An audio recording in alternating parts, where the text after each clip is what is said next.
Les entretiens surnaturels de Juliette Dargan.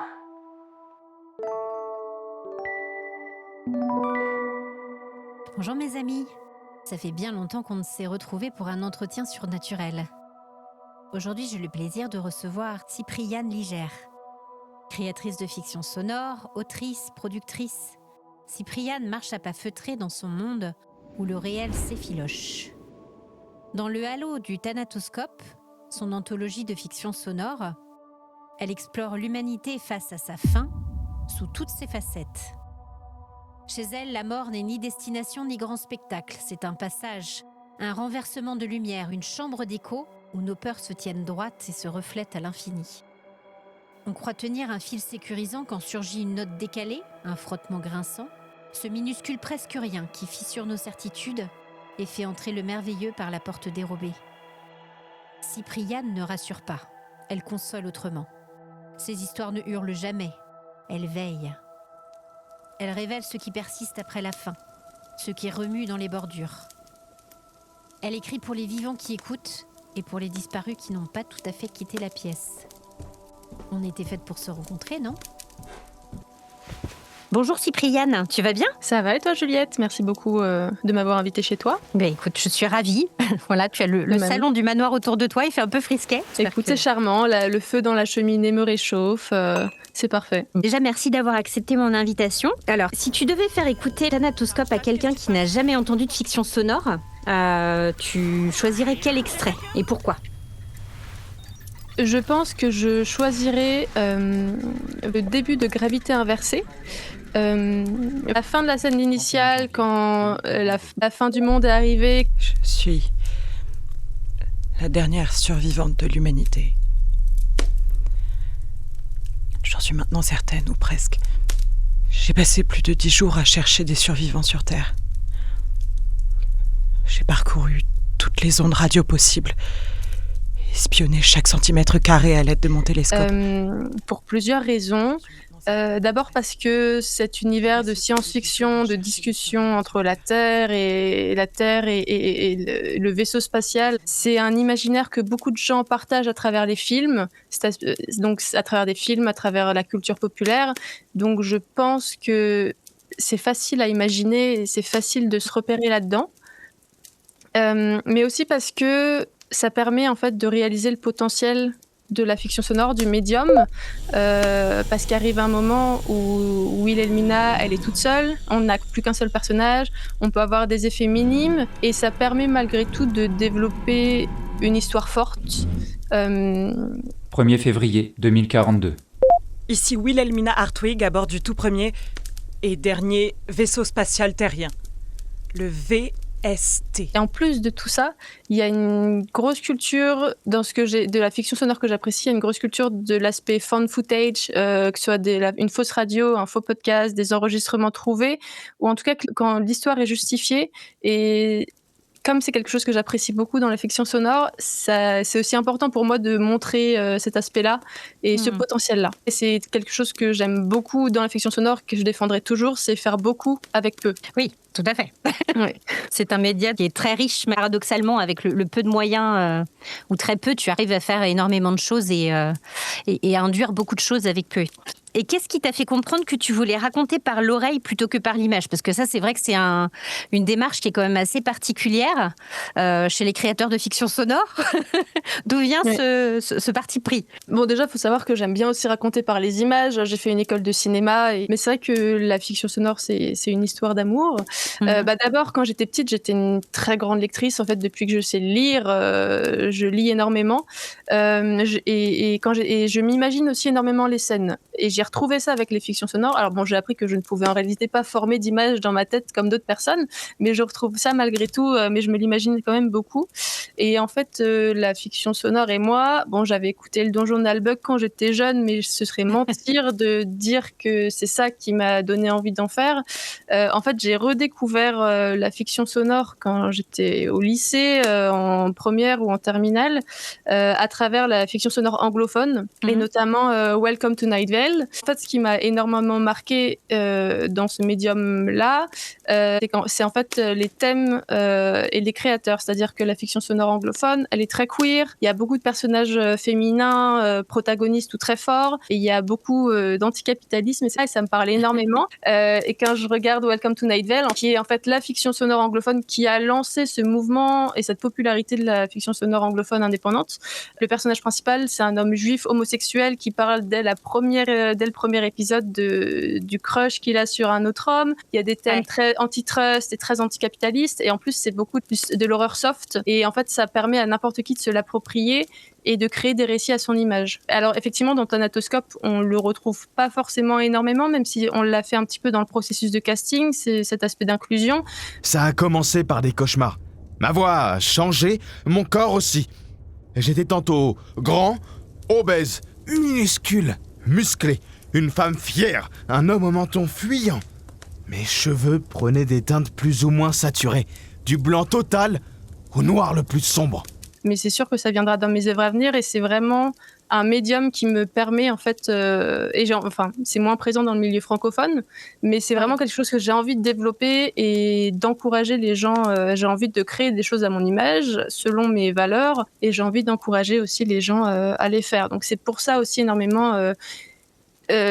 pour ça que j'aime raconter par l'oreille, parce que ça permet d'aborder des thèmes qui ne sont pas mainstream et qu'on ne retrouve pas dans les médias mainstream. Il y a une vraie liberté de ton, effectivement. Après, on l'a saisi ou pas quand on est créateur de podcast, hein, bien sûr. Ça dépend aussi de sa position, de ce qu'on a envie de défendre. Bien mais sûr. c'est vrai qu'il y a une vraie liberté de ton qu'on retrouve qui est très rafraîchissante. Et d'ailleurs, si on remonte encore un petit peu même la fiction francophone française, si on remonte à ce que je parlais du donjon de Nalbuck, en fait, il y a eu quelque chose de similaire à cette époque où il y avait toutes les fictions un peu inspirées de ça, parce qu'à l'époque la culture geek, en fait c'est la culture geek, et à l'époque c'était pas mainstream, et ça permet effectivement en fait pour une fiction, un média enregistré qui ne coûte pas très cher, en fait ça permet à des gens de se l'approprier et de dire ce qu'ils veulent, alors que les médias traditionnels sont plus difficiles d'accès. Plus de propos, ouais, effectivement. On est plus surveillé aussi quelque part. Ce que je comprends, parce qu'il y a plus d'enjeux économiques, mais voilà. C'est marrant parce que tu vois, je suis vraiment, j'en parlais il y a pas très longtemps. Moi, c'est vraiment le côté un peu cinématographique, mais sans les images, vraiment, qui m'a attirée. Après, effectivement, une fois que tu as un canal d'expression à ta main, je trouve que c'est immense, en fait, la liberté, effectivement, d'expression que tu peux avoir dans ce canal-là, et avec aussi une certaine proximité avec les gens qui t'écoutent et qui te font confiance quelque part. C'est un média un peu bizarre, je trouve. Je sais pas si toi tu as ce sentiment-là, parce que t'as pas les gens en face de toi, et pour autant ils se sentent hyper proches de toi. Donc c'est assez étonnant en fait comme média. Oui, le podcast c'est vraiment le médium de l'intime. Parce qu'on est créateur, on est diffuseur, souvent, pour les petits créateurs, on est hôte, on est tout. Donc les gens, ils se sentent automatiquement plus proches. En plus, c'est le médium d'écoute aussi. On écoute souvent avec des écouteurs ou avec un casque. Donc on est directement dans les oreilles. On nous écoute quand on veut. Donc effectivement, c'est vraiment un aspect important du podcast. Ouais, tout à fait. On va parler un petit peu de ton parcours et de tes influences. Alors, tu nous parlais de ton rapport à la fiction sonore par le canal anglais, mais peut-être plus largement, quelles œuvres, audio ou non, ont façonné ton rapport au récit ? Parce que c'est un album, un livre, ce qui t'a marqué. Je pense qu'il y en a plusieurs. Je pense qu'en général, on trouvera toujours le fait que c'est toujours des livres liés à l'imaginaire. Quand j'étais jeune, et pendant longtemps, j'ai énormément aimé Harry Potter. J'ai écrit ma première fanfiction Harry Potter en CE2 sur un cahier de brouillon. C'est-à-dire, il y a un livre que j'ai lu quand j'étais ado et que j'aime toujours énormément et qui est pas très connu, et c'est tellement dommage, qui s'appelle Chronique de l'université invisible de Maëlle Fierpier, qui est toujours un de mes livres préférés aujourd'hui. Et en fait, c'est un côté fantastique, et en fond, il y a un côté un peu science-fiction, mais qui n'est là que pour donner vaguement du contexte. Ça a à peine d'importance, mais c'est vraiment des détails dans le livre. En fait, ces aspects dans la lecture et dans le médium du livre que j'apprécie énormément, c'est qu'on peut se permettre de mettre des petits détails qui n'auraient forcément d'importance. Et en audiovisuel, alors c'est plus récent, c'est pas forcément façonné, mais j'ai vu un vrai parallèle entre ce que j'aime faire. Quand je l'ai vu, ça m'a vraiment... Je me suis dit, j'adore ça et j'aimerais vraiment faire quelque chose comme ça. C'est Love, Death, Robots, qui est une anthologie lancée sur Netflix, qui mélange des thèmes vaguement liés. Parfois c'est plus fantastique, parfois c'est plus science-fiction. Et j'adore en fait toutes ces histoires différentes et c'est toujours extrêmement bien écrit, extrêmement bien réalisé et ça permet d'aborder des thèmes qui me parlent aussi. Et qu'est-ce que tu penses d'ailleurs de la façon dont le milieu de l'édition aujourd'hui a tendance à cloisonner, tu vois, un peu en produits, c'est soit science-fiction, soit fantastique, mais les deux ensemble sont pas forcément toujours bien reçus.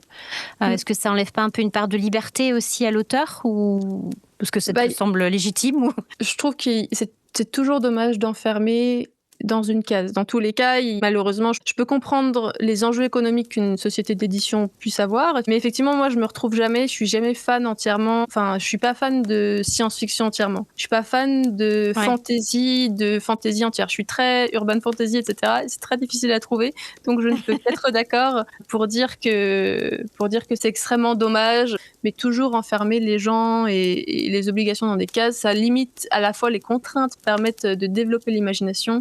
En même temps, ça limite énormément du potentiel, de ce qu'on pourrait faire, etc. Ouais, je comprends.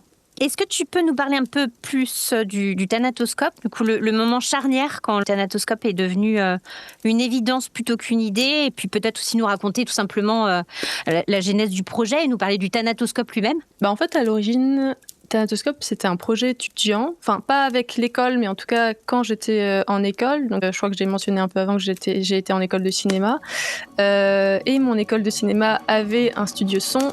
Vous écoutez Thanatoscope par résonance. Et je me suis dit, je suis fan de fiction sonore depuis des années, j'ai consacré des recherches dessus, il est peut-être temps que j'en fasse, et il est peut-être temps que je profite d'être dans une école qui a un studio son, d'être avec des copains qui ont des capacités, soit d'acteurs, soit d'ingé son, soit de monteurs, soit tout, pour me lancer là-dedans. Donc c'était un peu une question de temps et de moyens. Et de moyens, oui, effectivement, en fait, Thanatoscope, c'est un projet entièrement bénévole. J'ai dédommagé les acteurs, mais sinon, tout le monde était bénévole dessus. Et effectivement, je me disais, c'est le moyen de créer quelque chose de bien avec des moyens très limités. Parce que finalement, ça n'a pas coûté non plus rien du tout, mais j'ai mis quelques économies dedans, mais voilà. Et je me suis questionnée sur ce que je voulais, et en fait... j'en suis arrivée à plusieurs conclusions. La première étant que Thanatoscope, je voulais que ça me serve un petit peu aussi de book, de portfolio, de démonstration de mes capacités, parce que j'allais bientôt terminer les études et que je cherchais un travail et que faire de la réalisation, et que mon rêve c'est d'être scénariste, mais scénariste audiovisuel, et faire de la réalisation audio, ce serait de mon métier à plein temps, ce serait vraiment mon rêve. Donc il y avait un aspect un peu intéressé. Et en plus de ça, je voulais un projet avec mes copains, que ce soit un projet, pas de fin d'année, mais de projet tant qu'on est tous ensemble avant qu'on s'éparpille partout en France. Et après, finalement, les histoires, c'est venu au fur et à mesure. À l'origine, j'avais demandé à mes amis s'ils voulaient participer, donc j'avais donné un thème. Finalement, il n'y en a qu'un seul qui a participé. C'est venu Élever cœurs heureux. Pas la peine de s'inquiéter. Tout va très bien. Lenny, mon renard préféré, content de te revoir, mon grand. Tu as fait comme on a dit? Oui, lieutenant, j'ai aidé Renata à ranger les vivres et j'ai dessiné la carte de votre prochaine expédition. En une matinée? Fais voir. Et tout le reste, en fait, je l'ai écrit moi-même. À l'origine, le thème, c'était l'obscurité. Parce que je me suis dit, comme ça, c'est facile s'ils veulent écrire dessus pour de la fiction sonore.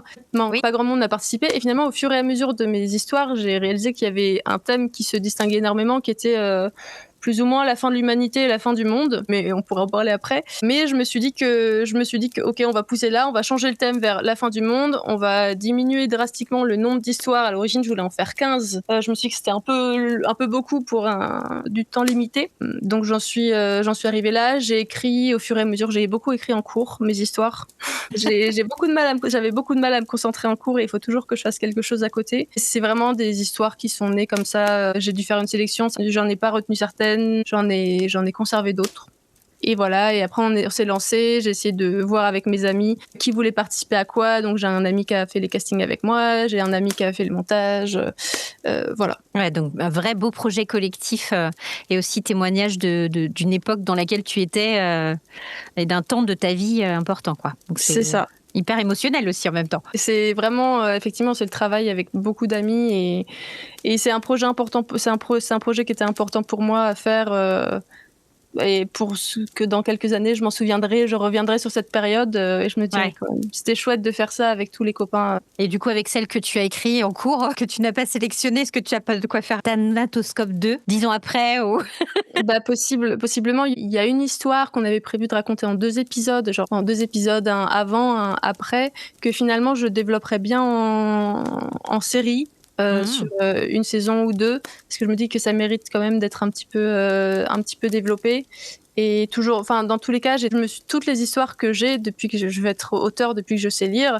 Donc, la plupart des histoires que j'ai depuis le lycée, je me dis toujours, c'est pas mal. Je les ai pas forcément faites, mais j'aimerais bien y revenir un jour. J'ai pas trop de regrets sur les idées. J'ai des regrets de ne pas les avoir faites, mais j'ai toujours cet aspect-là de.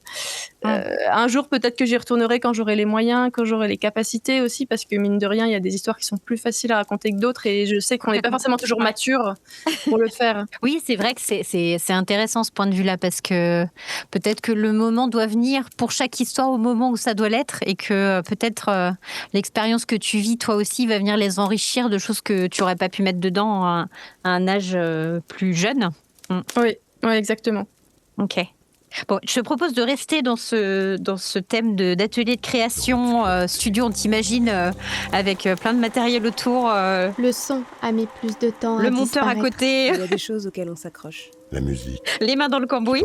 Comment est-ce que tu démarres alors un épisode ou une création ? Est-ce que toi, tu es plutôt scène, thème, idée, personnage, une question Comment tu... La plupart de mes histoires, ça vient d'une réflexion / d'une question. Quand je regarde par exemple Gravité inversée, c'est des questions qui me trottent parfois en tête depuis des années. Par exemple, je me suis dit, qu'est-ce qui se passe si, typiquement, c'était vraiment, qu'est-ce qui se passe pour les résidents de l'ISS, de la Station Spatiale Internationale, si à un moment il y a une guerre nucléaire sur la Terre et que la Terre elle est anéantie, ils se retrouvent seuls dans l'espace et ils meurent de faim, je ne sais pas. C'est ce genre de questionnement. Douce Nuit, c'est pareil, c'était une réflexion mais au bout d'un moment, en fait, l'humanité, il y aura bien plus qu'une personne sur Terre.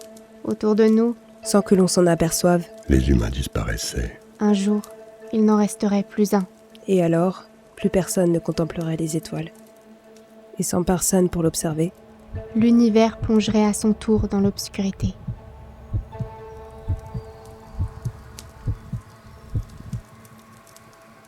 Même si l'humanité, on sait que d'ici des milliards d'années, l'humanité n'existera plus, etc.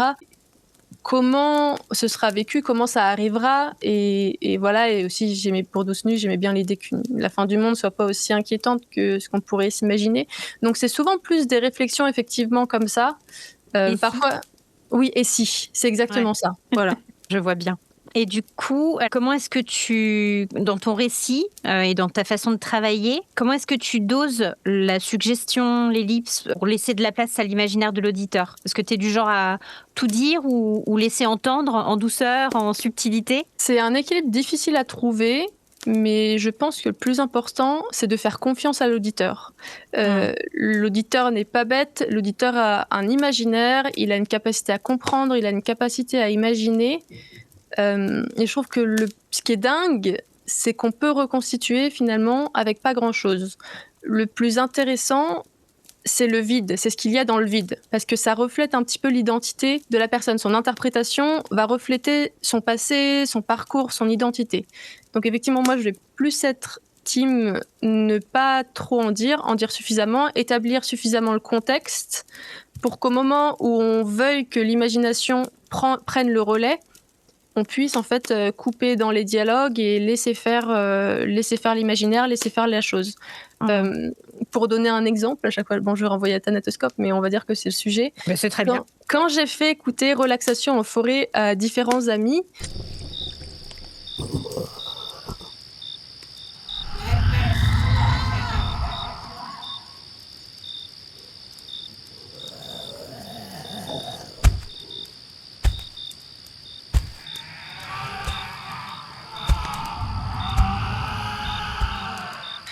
en fait, tout le monde l'a imaginé, tout le monde l'a interprété. Tout le monde a interprété le monstre d'une manière différente de ce que Mathéo, mon monteur, et moi-même avions imaginé. Et certains avaient un loup-garou, d'autres avaient un monstre qui attirait les spectres et les fantômes. Et en fait, ça me va. l'auteur est là pour mettre à disposition quelque chose et ensuite c'est à l'auditeur, au spectateur de l'interpréter. C'est la mort de l'auteur, comme pour citer Roland Barthes. Ou la renaissance de l'œuvre. Oui, c'est ça. Ça s'arrête pas. En plus, parfois c'est un peu difficile parce que j'aime beaucoup avoir le contrôle dans ma vie personnelle. Et c'est vrai que des fois on doit accepter de dire non, c'est hors de mes mains. Et chacun l'interprétera comme il veut. Il faut juste lui donner suffisamment d'indices. En fait, on construit les bases d'une maison, on construit la charpente, et c'est l'imagination qui va faire les briques, faire la peinture, faire le toit. Voilà. Oui, tout à fait. Ouais. C'est hyper intéressant comme idée de co-imaginaire, en fait, au final. Parce que tu as une idée de départ qui est avec tout un univers et qui revoyage et est revisité quelque part par l'imaginaire de l'auditeur. Et du coup, chaque œuvre a des multifacettes, j'imagine, dans chaque tête. Exactement. Ouais. Ok. Alors, petite lettre au Père Noël ou à l'invisible, on ne sait pas. Si tu avais une collaboration rêvée, tu voudrais aller vers quelle voix, quel musicien, quel lieu de prise de son aussi, pourquoi pas? Ce serait avec un autre auteur que j'admire énormément et ce serait avec Mehdi Bayad. Oui, si Mehdi, tu entends ce podcast. Mehdi, si tu nous entends. Ça, s'il te plaît. C'est vraiment c'est un auteur que j'apprécie beaucoup. En plus, en tant que personne qui avait écouté quasiment que de la fiction sonore anglophone pendant très longtemps, quand j'ai découvert Mehdi Bayad, j'ai retrouvé beaucoup de cette fiction sonore anglophone, à la fois les genres de l'imaginaire, la qualité de l'écriture, et cette place qu'on laisse à l'imagination, etc., le suspense qu'il établit, c'est toujours extrêmement qualitatif et je ne peux que l'approuver. Sinon, j'aimerais beaucoup, en termes musicaux, j'adorais travailler avec Pomme, qui est poétesse musicale d'extrême talent. Instrumentiste avec la musique qui sort de chaque pore de son corps. C'est ça, et puis il y a une douceur qui sort de sa musique, qui en fait, on peut aller dans tous les genres possibles, c'est incroyable. Ouais, je comprends. Je partage ta lettre au Père Noël dans ce cas-là. On va avoir un cadeau en commun.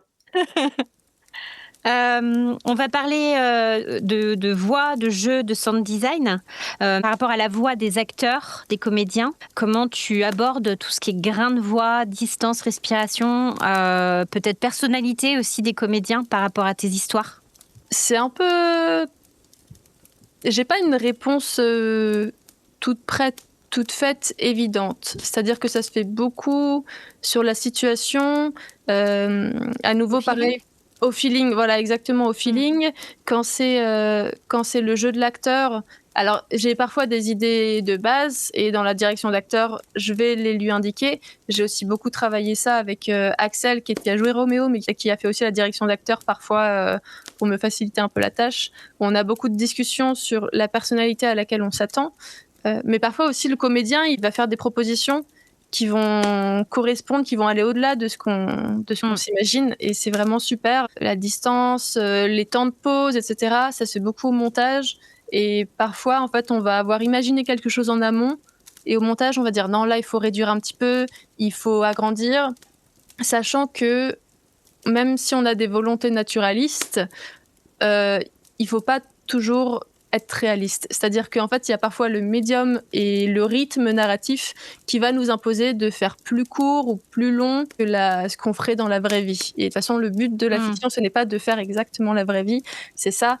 Donc c'est effectivement toujours un petit peu au feeling, soit pendant le tournage, soit ensuite au montage, où on va trouver un moyen de modifier si on réalise que ça correspond pas totalement. Mais souvent ce qu'on imagine, ça correspond assez bien au résultat final. Mais pas toujours. C'est vrai, quand tu parles de rythme, et tu parlais aussi de vide tout à l'heure, c'est vrai que le rythme est hyper important en fiction sonore. Le vide est hyper important aussi. Et quand je parle de vide, parfois ça peut être aussi juste meublé par une respiration, ça suffit. Mais c'est vrai que ça aide aussi, je pense, l'imaginaire de l'auditeur à peut-être comprendre et interpréter, ou en tout cas imaginer lui aussi, ou projeter des images peut-être personnelles par rapport à ce qu'il a entendu. Et j'imagine que le rythme est hyper important aussi pour lui permettre de digérer tout ce qu'il entend et de suivre sans être submergé d'infos, quoi. Oui, parce que effectivement, il y a un équilibre assez précaire à trouver entre avoir un rythme qui permet de maintenir l'attention, parce que mine de rien, quand c'est uniquement audio, ça peut être difficile, surtout quand en général ils font autre chose en même temps, donc ça peut être facile de perdre le rythme. Et en même temps, il faut avoir suffisamment de pauses, de moments plus silencieux, en tout cas de moments sans dialogue, parce qu'il n'y a jamais de silence total dans une fiction sonore. Il y a des moments où soit c'est de la composition s'il n'y a pas d'ambiance, mais c'est des bruits de vêtements qui bougent, un verre qu'on soulève, qu'on pose, je sais pas, il y a toujours un habillage, mais avec des temps de pause suffisants pour laisser respirer et laisser l'imagination construire les murs. Oui, tout à fait, je comprends. Par rapport à toute cette vie que tu peux amener sonore à une fiction, à une création, quel est ton terrain de jeu, toi, préféré ? Est-ce que c'est justement aller enregistrer par toi-même en chasseuse de son, le son de la fourmi qui est dans la terre ? Ou est-ce que c'est plutôt bibliothèque sonore ? Est-ce que tu fais tes sons toi-même ? Comment tu fais ? On a beaucoup compté sur des bibliothèques sonores. J'ai un disque dur avec énormément de gigaoctets de sons en tout genre que je n'utilise pas forcément, mais c'est toujours bien de l'avoir sous le coude. Pour certains, mais c'est pas mon favori dans le sens c'est pas forcément très amusant, même si ça peut être sympa de chercher. C'était un peu plus par facilité. Pour certains épisodes, parfois on a fait des bruits maison pour notamment celui pour lequel on a eu le plus de bruit fait maison. C'était Relaxation en forêt parce qu'il y avait des sons très spécifiques qu'on pouvait pas forcément avoir. Donc il y avait un des sons du monstre, c'était un acteur qui nous l'a fait. À un moment, il nous a proposé. Et on est allé aussi en forêt pour faire les bruits de pas du monstre, les bruits du corps qui était traîné par terre.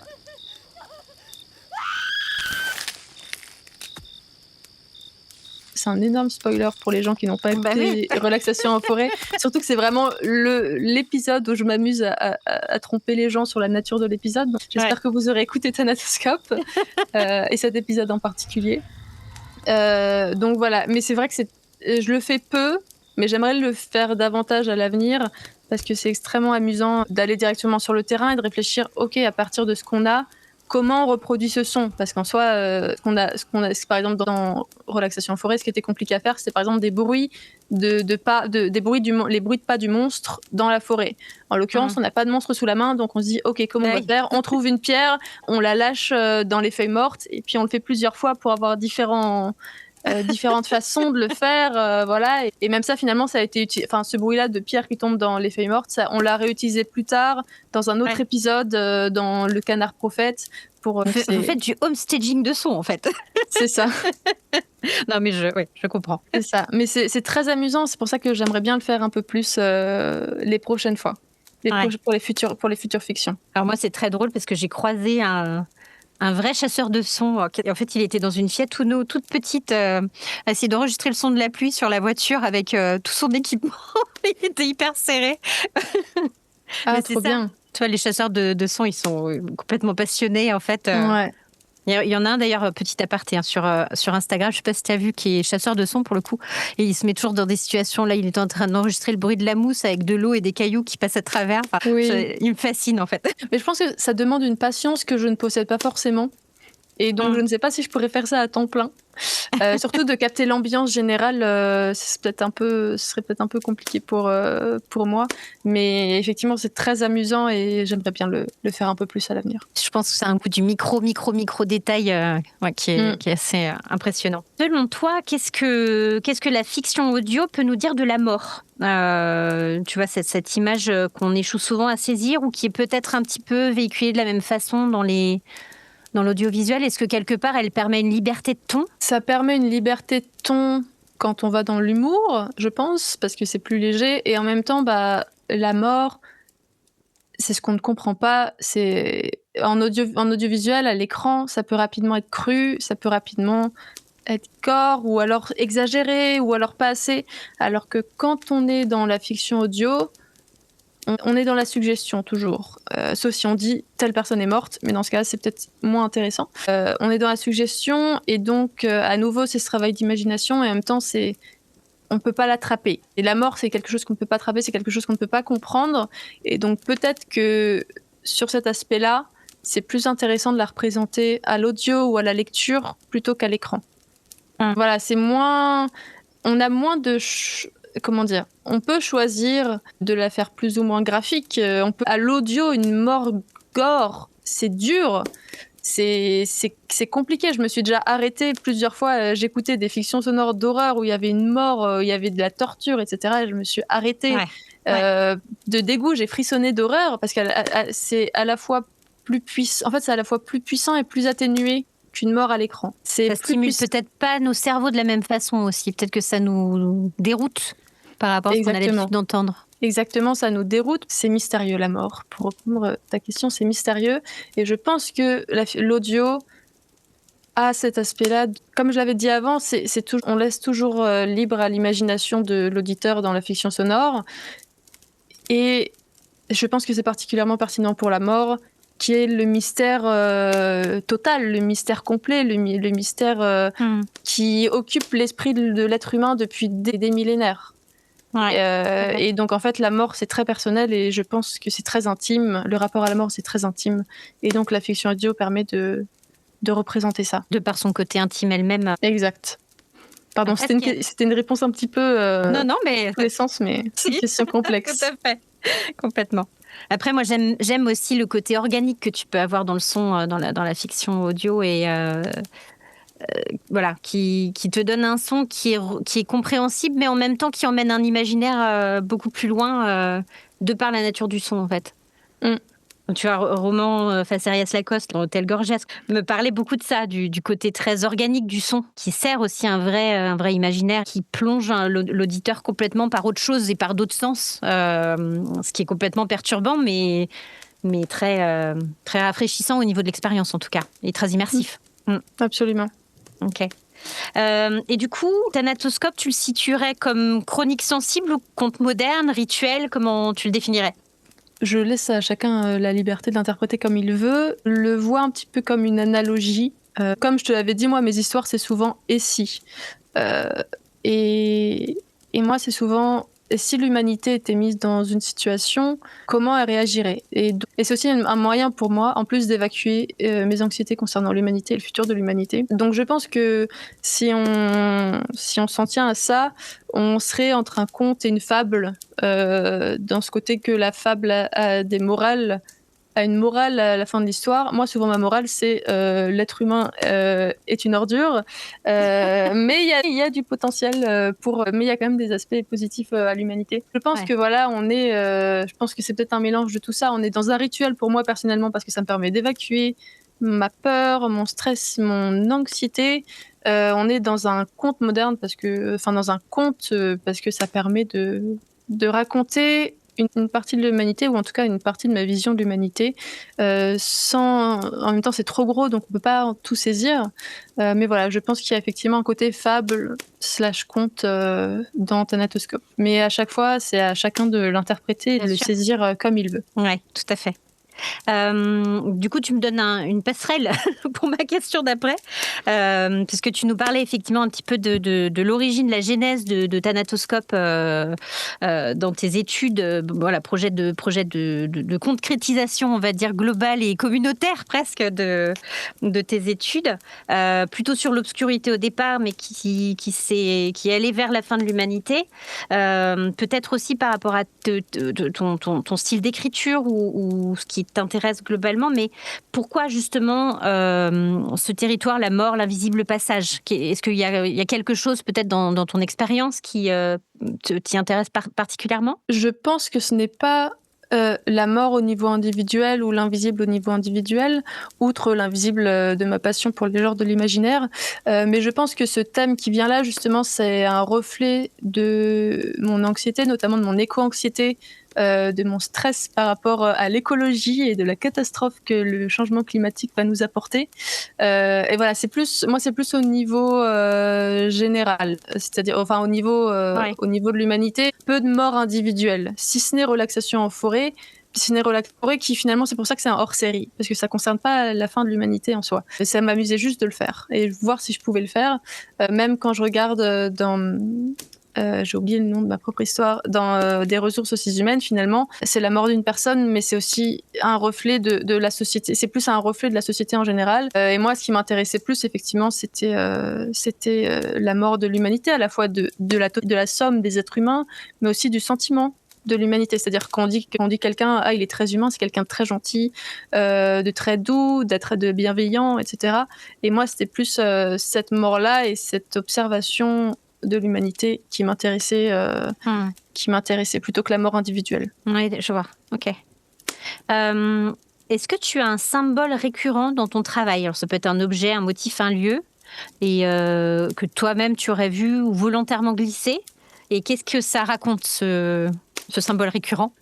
Dans mon travail, j'ai pas de symbole vraiment récurrent, si ce n'est effectivement j'aime beaucoup observer, c'est pas plus un thème, mais j'aime beaucoup observer les êtres humains et je comprends beaucoup un peu la diversité des points de vue, même parfois les plus extrêmes. C'est-à-dire que je les comprends d'un point de vue psychologique, ça veut pas dire que je suis d'accord avec sur le plan des valeurs et éthiques, mais je pense que c'est quelque chose qui en fait se reflète beaucoup dans mon travail.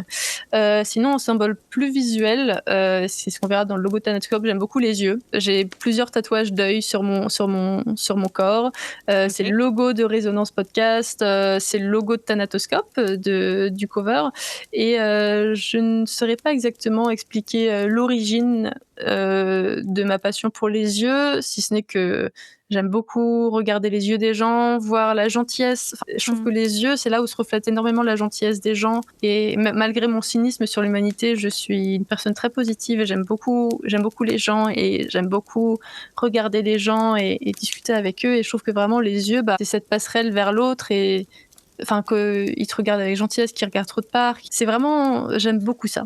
Est-ce que tu connais le yokai, alors je sais plus son nom, c'est la librairie yokai là, que j'avais interviewé aussi, m'avait parlé de ce yokai. C'est assez sombre, d'un œil qui apparaît partout dans des petites fentes, des petits trous en fait, et il te regarde tout le temps et il te suit.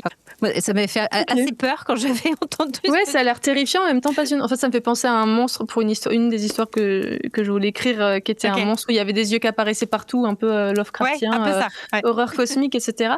J'adore. C'est tellement humain et j'adore ce motif-là de l'œil qui est à la fois si gentil en même temps qui vient. Enfin, quand il y a plein de gens qui disent, tu sais, quand ils disent qu'ils ont rencontré des tueurs en série, ils disent qu'on pouvait voir dans leurs yeux qu'il manquait une humanité. Et je trouve ça passionnant. Et en fait, tu me dis ça, moi, ça m'enthousiasme. Le petit yokai qui est avec des yeux partout, ça m'enthousiasme énormément. J'essaie de le retrouver et de te l'envoyer.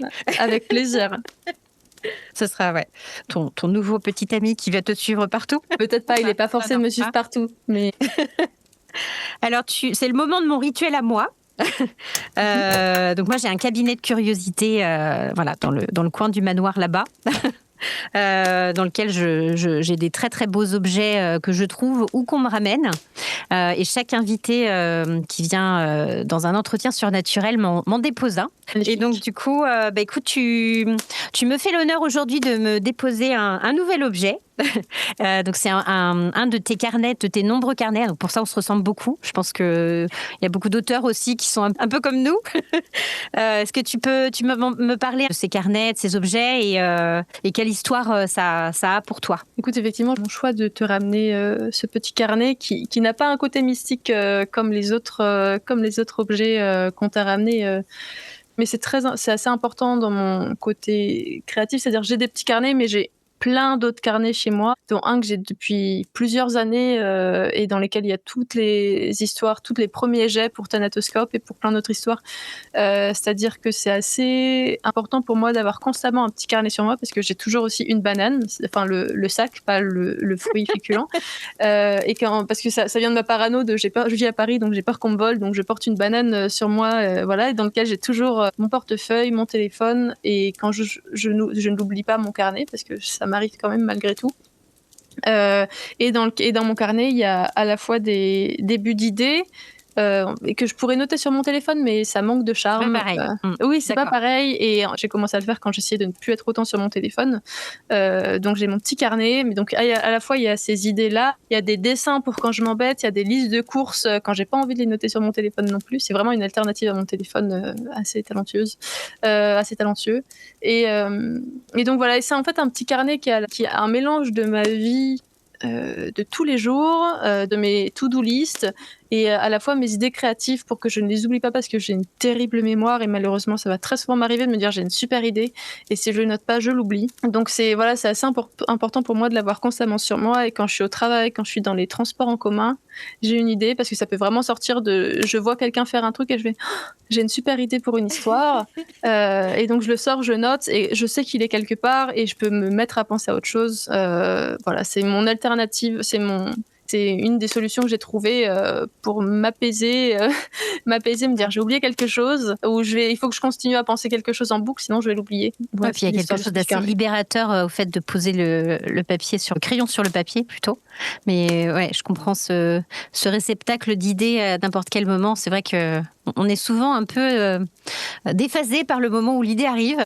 Oui, c'est comme on dit toujours, les meilleures idées viennent sous la douche, quoi. Et en fait, on travaille sur un scénario, on va se prendre la tête à la recherche d'une idée et on est dessus et ça vient pas. Et en fait, c'est quand on laisse le temps à son cerveau on peut digérer, de respirer, de penser à autre chose pour alimenter cette source-là. Et en fait, ça va sortir de nulle part. Donc il faut toujours être sur le qui-vive pour une potentielle idée, quoi. Écoute, c'est parfait. Ils ont toute leur place dans mon cabinet, donc je te remercie beaucoup. Si on peut dire qu'il est peut-être un peu en cuir, un peu ancien. Je mettrai une photo de toute façon sur l'article de l'interview sur mon site internet, donc vous aurez l'occasion de venir voir le carnet de Cypriane. Ça marche. Alors déjà, peut-être tu peux nous parler un petit peu de tes projets en cours, nouvelles séries, résidences, livres audio, format, je ne sais pas. Écoute, j'ai beaucoup de projets. Je les multiplie dans un petit drive Google appelé Écriture, où j'ai plein de sous-dossiers différents. Comme je te l'avais dit, je me limite pas à un seul médium. Effectivement, là, j'ai une série de fiction sonore d'horreur qui ressemble à une anthologie, mais qui l'est pas vraiment, parce que je ne vais pas faire que des anthologies dans ma vie, même si j'aime beaucoup ça. J'ai un projet de court-métrage pour lequel j'aimerais bien faire des demandes d'aide à l'écriture. J'ai un projet de roman aussi. J'ai un projet d'une pièce de théâtre dystopique. Donc beaucoup de projets à voir lesquels se réaliseront finalement, car j'ai une tendance à me lancer dans beaucoup de projets, de ne pas les terminer. Mais tous me tiennent beaucoup à cœur, donc j'espère que je pourrai y venir à bout un jour. Ok, écoute, on te le souhaite en tout cas. Merci. Et pour terminer, le vœu audacieux. Donc si on t'offrait un lieu, un endroit, une contrainte, un temps, qu'est-ce que tu créerais ? C'est une question un petit peu compliquée, dans le sens où j'ai pas un endroit spécifique qui me parle là immédiatement, justement parce que la beauté de la fiction sonore, c'est qu'on peut tout faire avec pas grand chose, et en même temps j'aimerais beaucoup faire un peu des espèces de 48 heures de la fiction sonore, c'est-à-dire comme les 48 heures en audiovisuel, c'est faire un petit court-métrage en 48 heures, etc. Donc je suis toujours enthousiaste à l'idée, je serai toujours enthousiaste à l'idée qu'on me donne des contraintes supplémentaires, qu'on me dise tu dois tourner dans ce lieu et imaginer rapidement une histoire à rentrer là-dedans. Ok.